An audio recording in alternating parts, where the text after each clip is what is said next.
What's going on, everybody? So I want to take a quick minute to show how it is that I mod all of my 170R triggers and how I mod my teammates and friends 170R triggers. To me, this gun right here is one of the best guns, if not the best gun out there on the market right now. For the price that you can get one of these at, this one I happen to end up with on a absolute steal for less than $500. HK Special Edition one. This one I got for about $650. And I mean, just an absolutely beautiful gun, right? Ergonomics are pretty good. This back grip is a little long this way for me, for my hands. I got short fingers and big palms, but it still feels good. The shot is great. The one big downside to me has always been the trigger. And so when the 170R was my primary shooter, that was the only thing that I didn't like about it. And so I ended up selling my first 170R. For something different, and that had a better trigger, going to the 1.6, and which has an amazing trigger. But I always said that this would be a perfect gun if the trigger was better. Or not perfect, but best all-around gun out there for the budget, right? And so then I ended up getting one as a loaner. And one day I was just sitting there playing with it, and I thought the same exact thing. I said, this gun is perfect if I could just make the trigger better. And so what I ended up coming up with, after getting a CS1, right? So this is a CS, so it uses the same trigger face as the CS1, the 170R does, but the trigger mechanism up there is a little bit different. It still has a spring return, right? This has a spring return.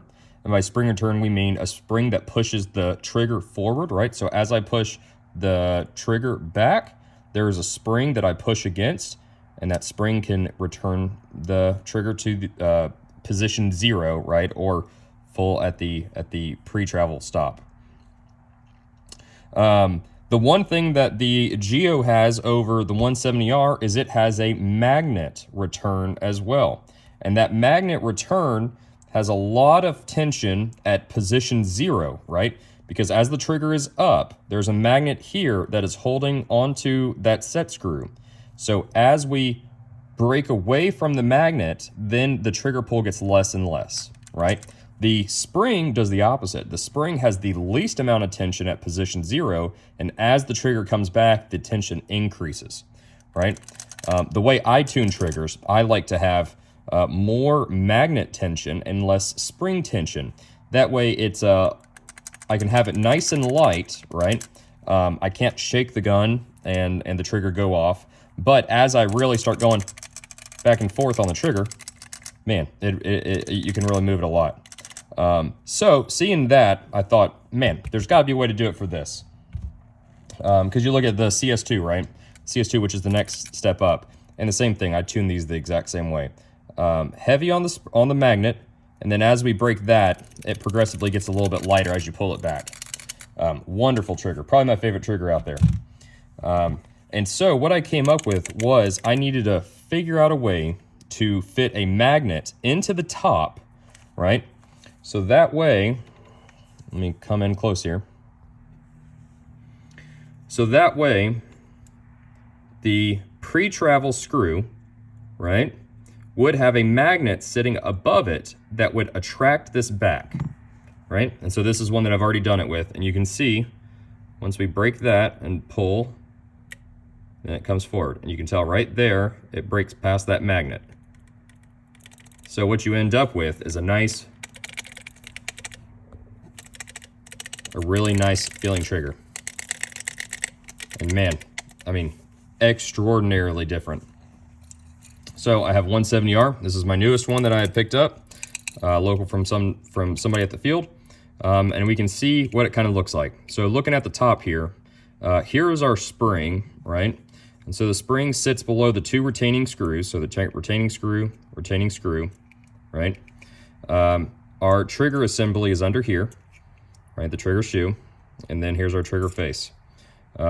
So the way that this works is we have our trigger, and then here's our magnet return, right? So this is our only return that we have on the 170R. So what I like to do is I like to take this guy, back it all the way out, right? So that way the pre-travel, we can see It'll focus. There we go. We can see it's not even touching it, right? And then what we're going to do is we're going to come up here and we're going to add a magnet right here. So that way it will pull it forward. Now, I don't actually know where it is that I got these magnets from. They're kind of long and cylindrical, big long rectangle. They're quite strong. So I would say Amazon, really wherever it is that you can find them, find you one. This one is pretty thin. Let's see if we can see compared to the trigger. So, I mean, it's about a trigger's width.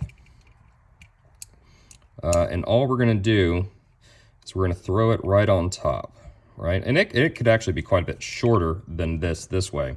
But that set screw for the pre-travel is right here. And if we rotate, we can tell that it's about in line with our retaining screws. We'll get this to focus. There we go. It's about in line with our retaining screws. So regardless of what kind of magnet style you end up going with, whether it's a big square magnet like this, if I can get this to focus, here we go. Or you end up with a round magnet like this. This one's a little thick, so it doesn't really like to squeeze down on it. Regardless of what kind of magnet you have, really where you want it to be lined up is about right here with those screws. So that way it's over the top. And just with that alone, right, we still have no spring activation at all. You can see it's actually not even touching the spring. Look at that, all that travel before we even hit the spring. But it's snapping that trigger forward. And just that little bit makes it so that, man, it's a significantly better trigger. Now, is it better than a CS2? No, it's not. It's not nearly as good as this. This has infinitely more adjustability. You can adjust the rake and everything else. But are we getting close to the Geo and the CS1, CS15, CSR? Yes, we are. We're getting significantly closer. Now, it's still not as easy to tune as these triggers, because these you actually have adjustments that you can do with the magnet tension, right? So basically, all you're doing with the magnet tension on those guns is there's another set screw that you either move closer to the magnet, so that way as it comes away, right, there's more force to bring it back. You can kind of do that with your pre-travel. Basically, your pre-travel ends up becoming kind of a pre-travel and magnet tension at the same time. But yeah, so that's kind of how I do these triggers. It makes it infinitely more better. And as you can see, I haven't gave this gun to anybody that wasn't extremely surprised at how good the trigger felt compared to normal 170R triggers. If y'all have any questions, hit me up. Thanks. See ya.